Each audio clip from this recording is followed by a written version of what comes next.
Well, let's unpack all of this now with Ian Bond. He's the Director of Foreign Policy at the Centre for European Reform, and he joins us now from London. Welcome back to the program, Ian. Now, from the outset of the Ukraine crisis, it was apparent that Vladimir Putin was trying to drive a wedge in the NATO alliance. Yet, at the recent Madrid summit, NATO added 2 new members, and US President Biden has said that the alliance is now stronger than ever. Do you agree with his statement? And if so, where did Putin miscalculate so badly on this? Yeah, I do agree with his statement, and I think Putin miscalculated so badly because in launching a war of aggression in Europe, he frightened a lot of countries that had probably been rather complacent about the security situation on the continent.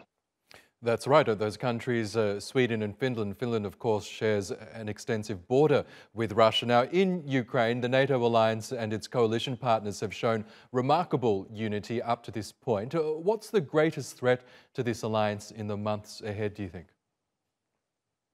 I think there are 2 threats, really. One is just, in a sense, a loss of focus on what's going on.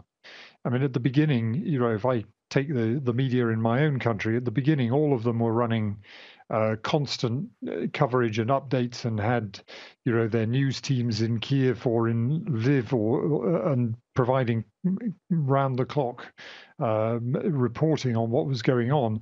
That's gone down quite considerably. So I think, there's a loss of focus. The second thing is that obviously the Russians will be doing their best to make people afraid that, in a literal sense, winter is coming, and, that the gas may be turned off unless the West forces Ukraine to settle the war. Yes, now Ukraine has applied to EU membership, as we know. There have been other countries whose applications have been held up for years. Should Ukraine be admitted to the EU on a fast track? It should be admitted to the EU when it meets the criteria for that in the same way as any other country. So, the EU process for giving membership is extremely bureaucratic and involves meeting very particular benchmarks in terms of legislation, rule of law, and so on.